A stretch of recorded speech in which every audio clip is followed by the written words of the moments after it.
नाम जप करो, तुम स्वयं देने वाले बन जाओगे, मांगना मिट जाएगा जन्म जन्म का। अगर नाम जप नहीं तो कहीं भी भाग के चले जाओ, देख लो तुम्हें क्या मिलता है। जो तुम्हें कर्म मिला है उसे धर्म के अनुसार करो, भगवत समर्पित कर दो, वो यज्ञ हो जाएगा, उसका फल मिलेगा तुम्हें आनंद, भगवत प्राप्ति, महासुख।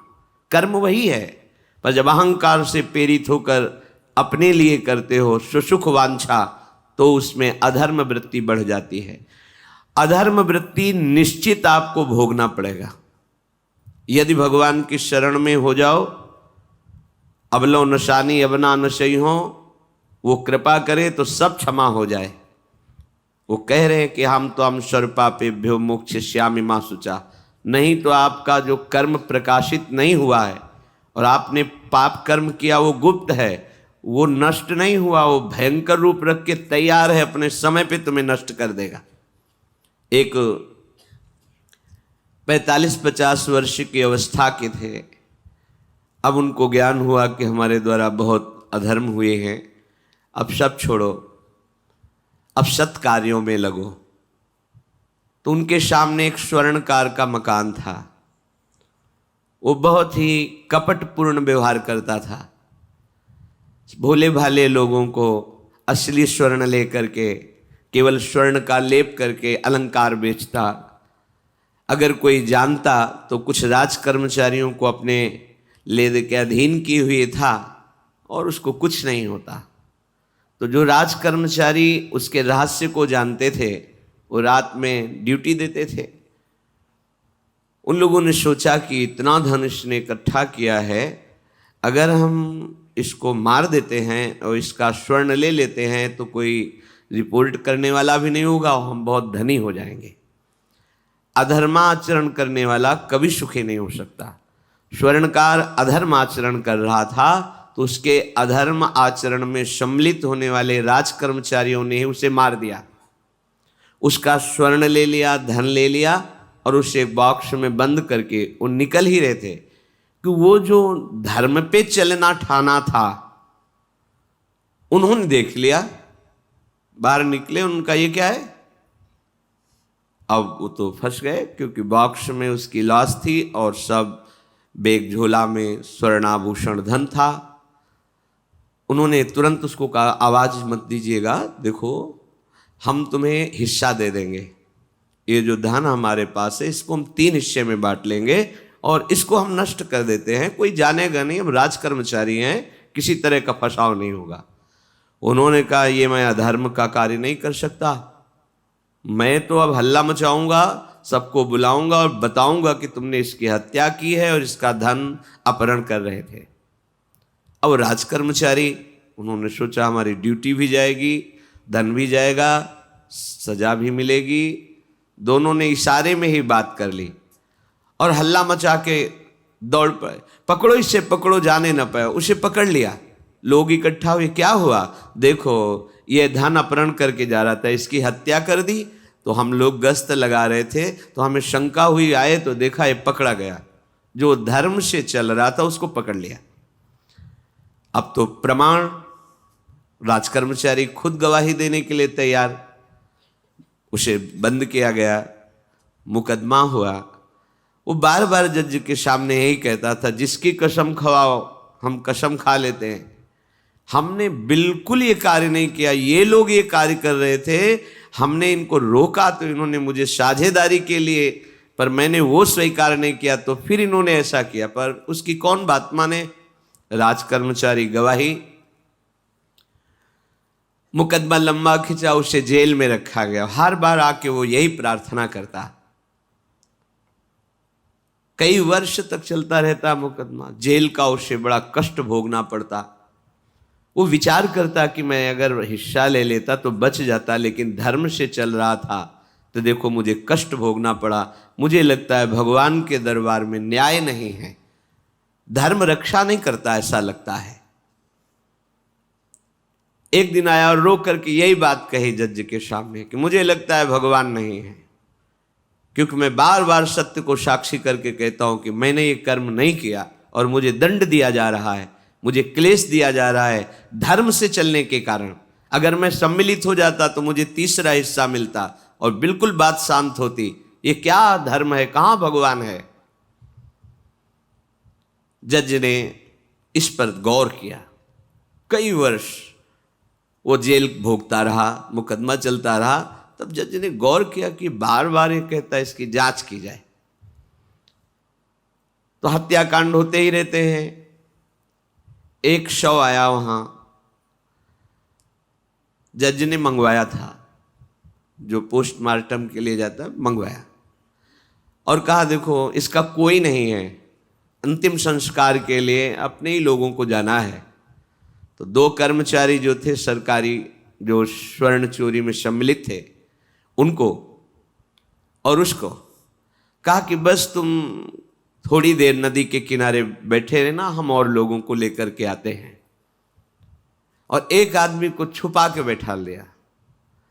और राज कर्मचारी नदी के किनारे शव को लेकर बैठे, उसको देखा जिसको बहुत कष्ट दिया जा रहा था, सारा आरोप उसके ऊपर था, जो धर्म से चल रहा था। उसे कहा माना नहीं ना, अगर मान लेता तो तीसरा हिस्सा भी मिल जाता, बात वहीं खत्म हो जाती है। देखा, फंसा दिया, तेरे को आजीवन कारावास मिलेगा, कोई नहीं बचा सकता तेरे को। मेरी बात नहीं मानी, कह रहा था हल्ला मचाऊंगा, ऐसा वैसा, अब भोग। तो जज के द्वारा जो एकांत में बैठाला हुआ आदमी था, उसने पूरी बात सुनी। इसीलिए ये नाटक रचा गया था। तीनों को बुलाया और कहा तुम निर्दोष हो उस धर्मात्मा से। स्वयं इनकी आवाज से हमने सुना, ये कह रहे थे जो तुम बात कह रहे थे। तो उसने कहा कि ये तो ठीक है, अब निर्णय ठीक कर दिया, लेकिन अब कई वर्षों से मैं दंड भोग रहा था, ये कौन सा न्याय है? किस अपराध के कारण? मैं तो धर्म से चल रहा था, इसमें किंचन मात्र मेरा कोई अपराध नहीं था, फिर कई वर्ष से मैं सजा क्यों भोग रहा था? बार बार प्रताड़ना, नाना प्रकार के कष्ट क्यों भोगा मैं? जज ने कहा तुम हृदय को साक्षी करके बताओ, क्या कोई ऐसा अपराध किया है जिसका प्रकाश ना हुआ हो और तुम्हें दंड ना मिला हो? हम अब उसका कोई दंड थोड़ी तुम्हें देंगे, लेकिन तुम्हारे अंदर जो भगवान के प्रति आरोप है उसका निराकरण हो जाएगा। उसने कहा हाँ, यौवन अवस्था में मैंने किसी स्त्री को ऐसा ऐसा, और वो विरोध करने पर भी उसे मार दिया और आज तक बात कोई प्रकाशित नहीं हुई। तो बोले फिर भगवान को क्यों दोष देते हो? वो कर्म तुम्हारा दंड अगर मिल जाता तो नष्ट हो जाता, वो कर्म सुरक्षित है। उसी कर्म ने तुम्हें यहां अधर्म ना होने पर भी फंसाया और देखो तुम्हें भोगना पड़ा।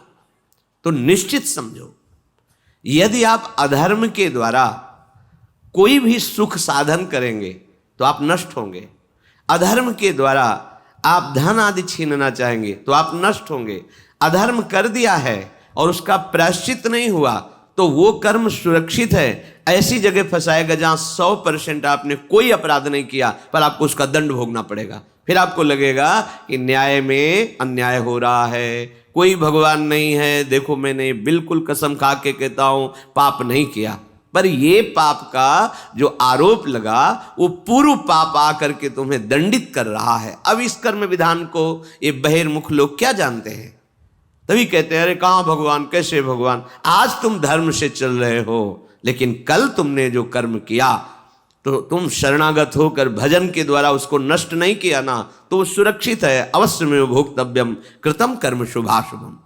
इसलिए श्री भगवान आदेश कर रहे हैं यज्ञार्थात् कर्मणोन्यत्र लोकोयम कर्म बंधनः तदर्थम कर्म कौन्ते मुक्त संगः समाचर।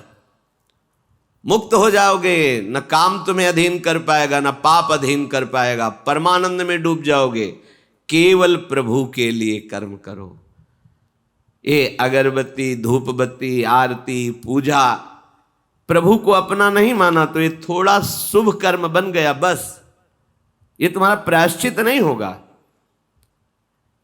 जो तुमने अधर्माचरण के अगरबत्ती धूप बत्ती से खत्म होने वाले नहीं हैं, उनके लिए तुम्हें नाम जप करना पड़ेगा, नाम कीर्तन करना पड़ेगा। नाम कीर्तनम यस्य सर्व पाप प्रणाशनम, समस्त पापों का नाश करने में समर्थ है।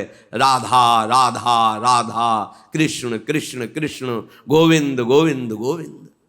भगवन नाम अगर भगवान नाम का आप निरंतर जप करने लगे तो आप स्वयं तर जाएंगे और लोगों को तार देंगे। मम भक्तियुक्तो भुवनम पुनात् सतरति सतरति सा लोकान तारयति। जो भी कर्म कर रहे हो वो भगवान के लिए भावना करो, उस कर्म को भगवान को समर्पित करो, तो तुमसे पापाचरण नहीं होगा। जो पापाचरण हो गए हैं 10 मिनट केवल बैठ करके अपने घर में ही ताली बजा के मंजीरा लेकर के, इसे नाटक मत समझो, आडंबर मत समझो। नहीं, जो आडंबर और नाटक किए हैं ना, वो जब अपना नाटक फैलाएंगे तो तुम उस नाटक से निकल नहीं पाओगे। माया का नाटक है। भगवान नाम कीर्तन, ये जो लोग कहते हैं ना कि भगवान तो हृदय में बैठे, दिखावे की क्या जरूरत है। अगर इतना बोध हो चुका है भगवान हृदय में बैठे, तब तो आप सिद्ध हो गए। केवल वाणी से बोल रहे हो, मन मानी आचरण कर रहे हो, दुर्गति को प्राप्त हो रहे हो, तो है ना सबके हृदय अछत विकारी, पर सकल जीव जग दीन दुखारी। सबके हृदय में बैठा है, पर दुर्दशा रोक रहा है क्या वो? क्यों? क्योंकि तुम केवल बातों से कहते हो तो सबके हृदय में बैठा है। ऐसा अनुभव किया? अगर ऐसा अनुभव किया तो बेविचार किसके साथ करते हो, चोरी किसकी करते हो, हिंसा की, कपट किससे, द्वेष किससे? बस केवल बातों से बात नहीं बनती। ये कर्म बातों से नष्ट नहीं होता, इसके लिए अनुष्ठान करना होगा नाम का। चाहे जैसी परिस्थिति हो, चाहे जो हो, जैसे भी हो, तुम्हारा मंगल होगा। अहोबत स्वपचतो गरीयान यज्जिभ्यागे वर्तते नाम तुभ्यम। वो नीच आचरण करने वाला, अभक्ष पदार्थ खाने वाला भी यदि भगवान नाम उच्चारण करता है तो परम पावन हो जाता। अहो, आश्चर्य की बात! बड़े बड़े प्रायश्चित जिसे पावन नहीं कर सकते, भगवान नाम उसे पावन कर देता है। क्या जाता है? हम तो ये नहीं कह रहे कि तुम नहा के जपो, तुम ऐसा को, जैसे हो, जहां हो, गोविंद गोविंद, राधा राधा राधा वल्लभ श्री हरिवंश, तुम पावन हो जाओगे प्यारे। तुम्हारी दुर्गति, तुम्हारी विपत्ति, तुम्हारी उन्नति में जो बाधक कर्म है उनको नष्ट करो। किसी से भीख मांगने की जरूरत नहीं, कृपा की। अगर नाम जप नहीं तो कहीं भी भाग के चले जाओ, देख लो तुम्हें क्या मिलता है। नाम जप करो, तुम स्वयं देने वाले बन जाओगे। मांगना मिट जाएगा जन्म जन्म का। विश्वास करो, जैसे भी हो। नहीं छोड़ पा रहे गंदी बातें, शुरू करो। नाम को तो अंदर लाओ, वो तुम्हें इतनी सामर्थ्य देगा, सब छूट जाएगा, सब छूट जाएगा। विश्वास करो। आज तक जितने बड़े बड़े ऊंचाई के पद पर पहुंचे हुए महात्मा हैं, सबके मूल में नाम पाया गया। निरंतर नाम जप, निरंतर अभ्यास करने से होता है। विश्वास करो, इसके बराबर न तीर्थयाटन है, न कोई अन्य साधन है। नाम कलयुग केवल नाम आधारा, सुमिर सुमिर नर उतर ही पारा। जिसने नाम का आश्रय ले लिया महासुखी हो गया। पर जब तक तुम्हारे पाप कर्म भस्म नहीं होते, तब तक तुम्हें आनंद नहीं मिलेगा। इसलिए विश्वास करके दीर्घ काल तक सम्मान पूर्वक, आदर पूर्वक हृदय में नाम जप करो। जब पाप वासनाएं नष्ट हो जाएंगी, पाप प्रवृत्ति नष्ट हो जाएगी, तब आनंद की धारा, तुम्हें कोई भी विपत्ति, कोई भी संकट परास्त नहीं कर पाएगा। प्रश्न होता है कि हम बहुत प्रयास करते हैं पर सफलता नहीं मिलती। प्रयास को कहते हैं पुरुषार्थ, और सफलता नहीं मिली उसको कहते हैं प्रारब्ध। कभी कभी प्रारब्ध बहुत जोर का होता है, जो बड़े बड़े ऋषि मुनियों के ऊपर भी हावी हो जाता है। पर पुरुषार्थ व्यर्थ नहीं जाता। यदि वो सत है तो तुम्हारा पुरुषार्थ भी तो असत है।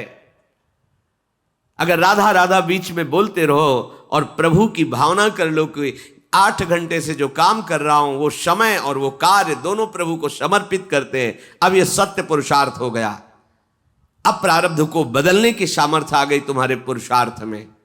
खिलवाड़ नहीं है। जो तुम एक भी कर्म करते हो वो कर्म सुरक्षित है, वो तुम्हें दंड दे के रहेगा या तुम्हें सुखी करके रहेगा। असत है, पाप है तो दंड देगा, सत है, सुकृत है तो सुखी करेगा। विश्वास मानिए, ये सत्य वार्ता है, ये कोई चाटुकारिता की बात नहीं है। सत्य सत्य रहता है, चाहे जो युग हो, चाहे जो समय हो, सत्य अपना प्रभाव दिखा के रहता है। इसलिए भगवान का आदेश है, तुम्हारा जीवन भगवत प्राप्ति के लिए, आनंद में डूबने के लिए, मस्त होने के लिए मिला है। ये मस्ती नशा में नहीं है, ये मस्ती दूसरों के शरीर का मांस खाने में नहीं है, ये मस्ती दूसरों की हिंसा व्यभिचार इसमें नहीं है। मस्ती है स्वात्मानंद की। जब कोई चाह नहीं, कोई परवाह नहीं, मृत्यु भी एक खिलौना लगने लगे, उसे मस्ती कहते हैं। वो मस्ती आती है भगवान नाम जप से। शुद्ध ज्ञान का प्रकाश हुआ, मरने का भय खत्म हो गया, क्योंकि शरीर राग नष्ट हो गया। इसलिए सावधान होकर जो जहां जैसी भी परिस्थिति में हो, भगवान नाम सदैव अपने पास रखो। राधा राधा, कृष्ण कृष्ण, गोविंद गोविंद। देख लेना, निहाल हो जाओगे, निहाल हो जाओगे, मस्त हो जाओगे। हमारी बात मान लो, हमारी प्रार्थना मान लो। कुछ इसमें नहीं लगता है। इसमें न पैसा देने की बात कर रहे, ना कोई संयम नियम की बात कर रहे। जैसे बने, मन नहीं लगता, मत लगने दो। ये बड़ा दुष्ट है। ये लगता है हमें दुर्गति कराने के लिए। अगर इसकी हाँ में हाँ मिलाओगे तो ऐसे निंदनीय कर्म कराता है। घृणा होती है अपने मन से। देखो ना, झांक के देखो ना मन को, कभी ये तृप्त नहीं हुआ। वही गंदी बात, वही गंदा चिंतन, वही गंदे आचरण की प्रेरणा। इस दुष्ट को मित्र मानते हो, ऐसे मन को? जो हमारा खास दुश्मन है वो मन है। वासनाओं में फंसा हुआ, वासनाओं की प्रेरणा करने वाला दुश्मन मन है। इस मन को डंडे से मारो। डंडा है हरिनाम। जितना जपोगे मन उतना ही सावधान रहेगा। कृष्ण कृष्ण, गोविंद गोविंद गोविंद, निरंतर रटन करो। राधा राधा राधा। क्या जाता है? जिह्वा से नाम उच्चारण कर रहे, शरीर से अच्छे कर्म कर रहे हैं, विचार अपने आप पावन होने लगेंगे। विचार पावन हुआ तो महात्मा हो गया, चाहे वो गृहस्थ हो, चाहे वो विरक्त हो। तो ध्यान दीजिए, हमारे पुरुषार्थ को प्रबल करने वाला और प्रारब्ध को नष्ट करने वाला एक ही महान समर्थ है, भगवान नाम। इसके सामने कोई साधन बराबरी नहीं कर सकता। ये महामहिम नाम भगवान का है। भगवान को भी अधीन करने की सामर्थ्य रखता है। ये जो निकृष्ट भाव बैठा हुआ है, बेटी हुई उदास हो गए, लड़का हुआ थाली बजाओ, घंटा बजाओ, जिससे बहुत बड़ा, बिल्कुल ठीक नहीं है। ये बेटा होता किससे है? बेटी से ही होता है। तुम किससे हुए हो? किसी माँ से हुए हो। वो क्या थी? किसी की बेटी ही थी। कैसी मूर्खता छा गई है। गर्भस्थ बेटी की कोई परवाह न करके उसको, ये क्या है? कितने राक्षस वृत्ति में आ गए हैं हमारी। राक्षस भी अपने बच्चों को नहीं खाते। कितनी राक्षसी बुद्धि। हम सुंदर दिखना चाहते हैं, समाज में सम्मान पाना चाहते हैं, और पाप कर्म कैसा? बेटी है गर्भ में, हत्या करा दो, नहीं चाहिए। बेटा कहां से पैदा होगा? वो किसी की बेटी से ही तो पैदा हो रहा है। कैसी मूढ़ता छा जाती है। वैसे भी शास्त्र में स्त्री हत्या करना बहुत बड़ा महापाप कहा गया है। फिर भ्रूण हत्या, गर्भ हत्या, गर्भस्थ शिशु की, उसमें भी कन्या, सर्वनाश। इसके बाद फिर रोते हैं, हमने कौन सा पाप किया, भगवान ने हमारा पुत्र छीन लिया। कौन सा पाप किया, भगवान ने ऐसा कर दिया। अरे अपने डायरी में तो लिखा करो कि तुमने कौन से पाप किए हैं। फिर जब परिणाम आवे तो सोचोगे तो लगेगा बहुत हल्के में निपाट रहे हैं भगवान, हमें तो बहुत कष्ट मिलना चाहिए। कैसी कैसी निर्दयता बैठ गई हो। हम मनुष्य कहलाते हैं, सदगृहस्थ कहलाते हैं, गर्भ से चलते हैं, और गर्भस्थ शिशु की हत्या करते हैं। मान जाओ, ना सत्संग सुन रहे हो, ना शास्त्र स्वाध्याय कर रहे हो, इसलिए तुम्हें पता नहीं कि तुम कौन सा पाप कर रहे हो। ऐसे ये पाप, कुछ पाप ऐसे हैं जिनको वज्र की लीक कहा गया। वज्र की लीक में मिटाल नहीं सकते, तुम्हें भोगना पड़ेगा। जो गृहस्थ है और संतान नहीं है, उस जीवन को सार्थक करने के लिए अपने गृहस्थ जीवन का त्याग करो। तीर्थ धाम कहीं वास की व्यवस्था करो, और दोनों मिलकर भजन करो, अपने शरीर को पूरा करो, तो जीवन सार्थक हो जाएगा। अगर गृहस्थ है, संतान है, पढ़ाओ लिखाओ, उसको उसी योग्य करो जैसे तुम्हारे माता पिता ने किया है, तो तुम उस ऋण से मुक्त हो जाओगे। और फिर भी भजन करो, भजन ही तुम्हें भगवान की प्राप्ति कराएगा। दूसरा, जो अपने धर्म से भ्रष्ट हो चुका है, उसका जीवन व्यर्थ है। आपका एक धर्म है, सबसे पहला धर्म है मनुष्य धर्म। मनुष्य का क्या कर्तव्य है? अपने प्राणों का भी बलिदान देकर दूसरे की रक्षा करना, और यहां अपने मन को सुख पहुंचाने के लिए दूसरे की हत्या कर देना। कैसा राक्षसी भाव वृत्तियों में आ गया। देखो, अगर कोई माता बहन एकांत मिल जाए तो बस राक्षस जैसे टूट पड़ते हैं, ऐसे स्वभाव, मार दो, जला दो, काट दो। बड़ी दुर्गति होगी, देख लेना, यहां भी होगी। छुपा के भी कर लो तब कर्म प्रकाशित होगा। जब तुम अपराध नहीं करोगे, अपराध नहीं करोगे तब वो अपराध तुम्हें फंसाएगा और जीवन भर रुलाएगा। मरने के बाद नर्क मिलेगा। नर्क माने बड़ी जेल है, वो बड़ी जेल, ये छोटी जेल है। जैसे बड़े अपराधियों को बड़ी जेलों में भेजा जाता है, तो विश्व ब्रह्मांड की सबसे बड़ी जेल और वहां के सबसे बड़े जेलर यमराज, वहां दंड मिलता है। आप ऐसा ना सोचिए कि ये सब गप है। गांव में जैसे बात करे तो लगता है गप है, जब जेल हो आते हैं ना तो कहते हैं, एक गांव में मिले थे, कहा था कि अगर रोज 5 जूता कोई गांव में हमें मारे तो हम उसे सह लेंगे, लेकिन दोबारा जेल जाने वाला आचरण नहीं करेंगे। दिखा रहे थे कि देखो कैसे कैसे कष्ट वहाँ के कैदी भी मारते हैं जो बहुत पुराने हो गए हैं, वो हमको अनुशासन में रखते हैं, ऐसा ऐसा कितना कष्ट। अब वो गया ना तो भोगा, अब माया के कारण स्मृति नष्ट हो गई नहीं, सैकड़ों बार अपने भी भोग के आ रहे हैं नर्क। दूसरे उसका जीवन नष्ट है जो धर्म का त्याग कर चुका है। तुम पिता माता से प्रकट हुए, तुम्हारा धर्म है माता पिता की सेवा करना। वयोवृद्ध बेचारे माता पिता उठने बैठने में असमर्थ हैं, आप पैसे कमाने के लिए अपनी बहुली निकल गए, अब वो कष्ट भोग रहे हैं, ना उनको देखना है ना उनकी व्यवस्था करना है। मरने दो तो ठीक है, तुम्हें जब परिणाम आएगा तब तुम भी तो बनोगे ना वृद्ध, तब तुम्हें पता चलेगा। अवश्य में भोक्तव्यम कृतम कर्म शुभाशु। होश में माता पिता सबसे पहले भगवान हैं यदि आप गृहस्थ हैं तो। अगर आप बाल्यावस्था से भगवान के मार्ग का अनुसरण कर रहे हैं तो फिर भगवान प्रणत कुटुंब पाल रघुराई, भगवान व्यवस्था कर देते हैं। वैराग्य मार्ग में लौटकर पीछे नहीं देखा जाता। हमारे भगवान के अवतार मानेंगे महाप्रभु चैतन्य देव, नवयुति विष्णु प्रिया जी माता सची छोड़ के चल दिए। आद्य गुरु भगवान शंकराचार्य भगवान के अवतार माँ केवल छोड़ के चल दिया। भगवान के मार्ग में यदि ऐसे चले तो भगवान संभाल लेते हो, परम पद मिलता है 21 पीढ़ियों को। माँ तो बिल्कुल नजदीक है, 21 पीढ़ियों को भगवत प्राप्ति हो जाती है। और शब्द है प्रणत कुटुंब पाल रघुराई, भगवान स्वयं उसके परिवार का पोषण करते हैं। पर यदि गृहस्थ धर्म में हो और अपने माता पिता का त्याग कर दिया, उनकी सेवा नहीं करते, वो दुख भोग रहे, तो नरक यंत्रणा मिलेगी और जीते जी तुम उन्नति को प्राप्त नहीं हो सकते। तुम्हें भले उन्नति दिखाई देती हो, बाद में परिणाम देख लेना आप। तीसरा, जो दूसरों के भोजन छीनने की चेष्टा में रहता है, कैसे इसका धन अपहरण कर लें, कैसी जमीन अपहरण कर लें, कैसे इसकी अव्यवस्था पैदा कर दें इसके जीवन में, जो केवल अपने ही सुख को देखता है उसकी दुर्गति होती है। तीसरा, उसका जीवन व्यर्थ है। जो दूसरों के सुख का अपहरण करके सुखी होना चाहता है, सदैव केवल अपने सुख में डूबना, सोचना कैसे मैं सुखी हो जाऊं, अधर्माचरण करूं, छीन लूं, क्या करूं, कैसे करूं, उसका जीवन व्यर्थ है। और चौथा, जो आए हुए साधु महात्मा अतिथि का अनादर कर देता है, अपमान कर देता है, सारे सुकृत नष्ट हो जाते हैं। ये 4 का जीवन बिल्कुल व्यर्थ हो जाता है। इनको असत जीवन कहा गया है, वृथा जीवन कहा गया है। इसलिए हे युधिष्ठिर, ये 4 दोष कभी हृदय में ना आने पावे। आरूढ़ पतिते दत्तो मन्यायोपहृतम चयत, व्यर्थम तु पतिते दानम ब्राह्मणे तस्करे तथा। बहुत ध्यान देने योग्य बात। जो वानप्रस्थ या विरक्त भाव संन्यास ले लेते हैं और कुछ वर्ष चलने के बाद मैं तो इस पे नहीं चल पाऊंगा लौट जाते, उन्हें घोर नरक की प्राप्ति होती है।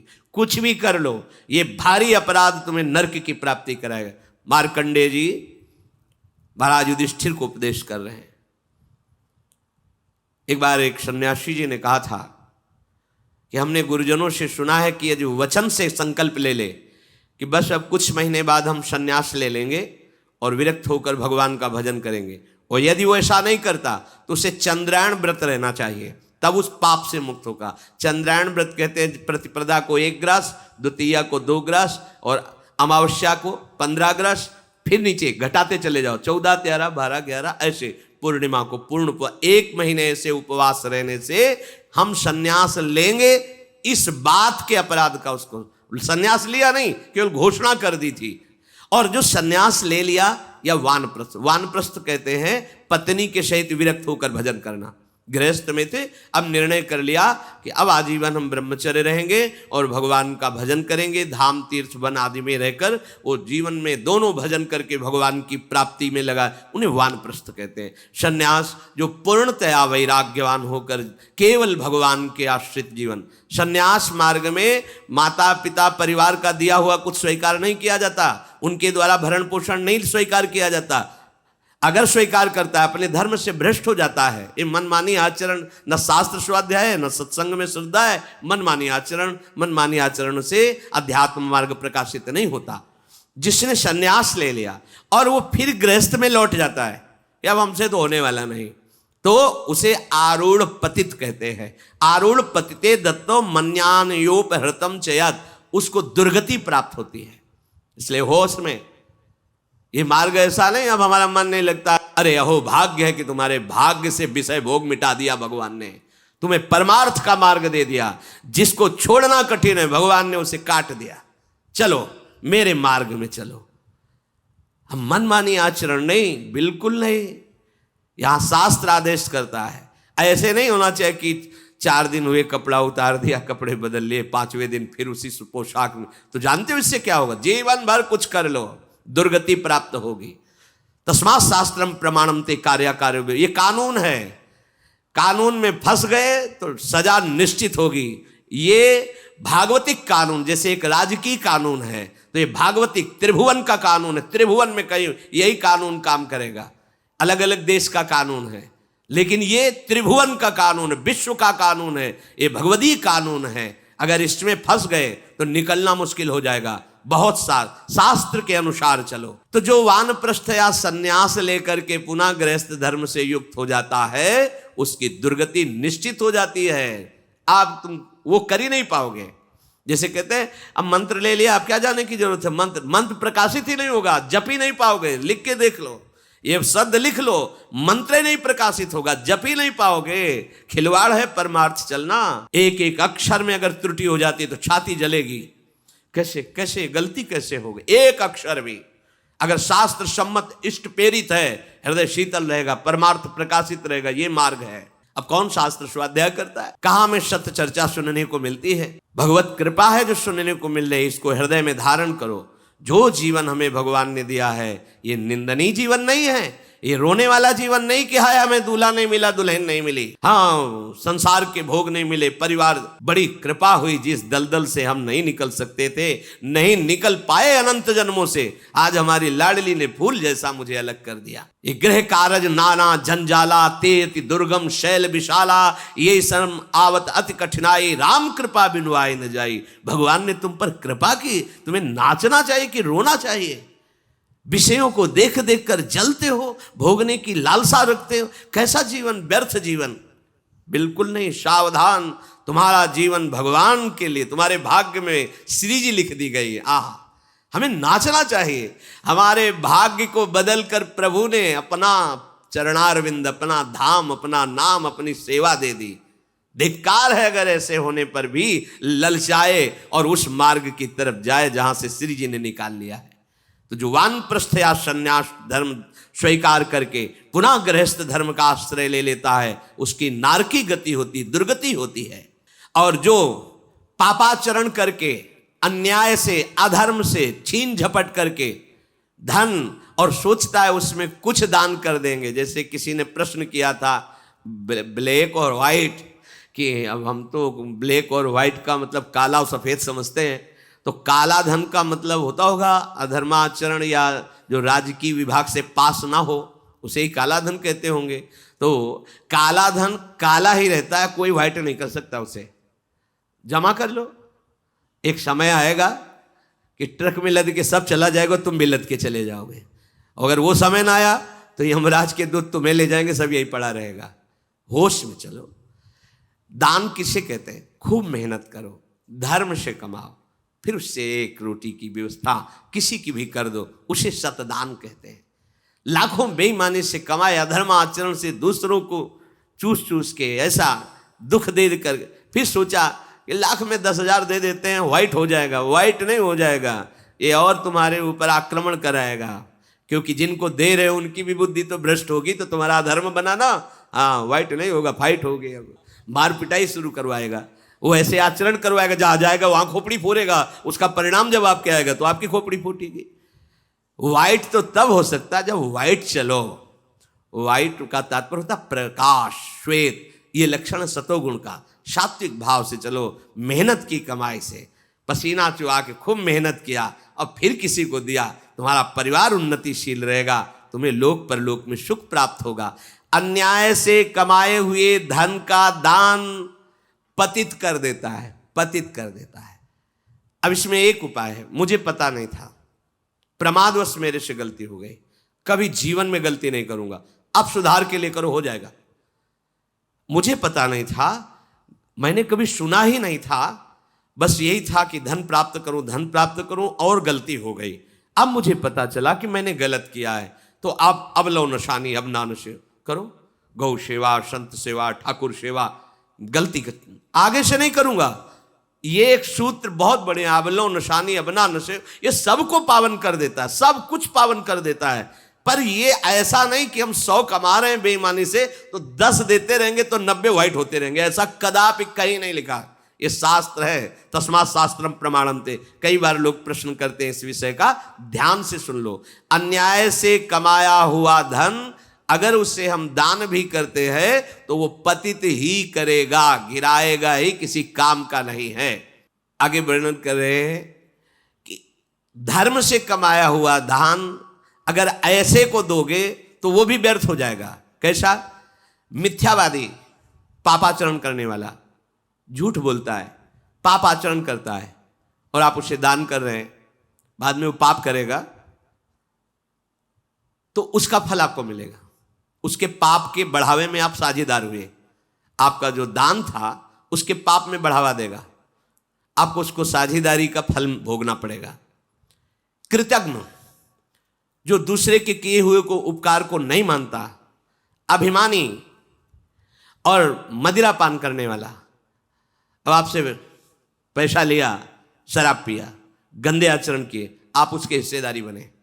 ऐसा थोड़ी दान की कोई मांग रहा है दे दो, बहुत पात्र और अपात्रता का निर्णय करके दिया जाता है। ऐसे नहीं कि मांग रहा है तो देना ही पड़ेगा, नहीं, हमें अधिकार समझ में आवे कि हमारे द्वारा दिए हुए धन का सदुपयोग हो रहा है, वहां पात्र देख करके धन आदि का दान किया जाता है। जो पतित हो चुका है, जो अधर्म व्यवसायी है, जो तमोगुण से आवृत रहते हैं और अंदर क्रोध भरा रहता है, अहंकार पूर्वक दान करते, मेरा सम्मान हो, ऐसे का दान ही नहीं स्वीकार करना चाहिए। ऐसे का दिया हुआ दान व्यर्थ हो जाता है, उसे निश्चित अन्य योनियों में जाके कष्ट भोगना पड़ता है। तामसी अहंकारी दान करने वाला परिणाम में दुख ही भोगता है। मैंने दिया, ये मैंने बनवाया, ये मैंने किया, ये तमोगुण का लक्षण अहंकार है।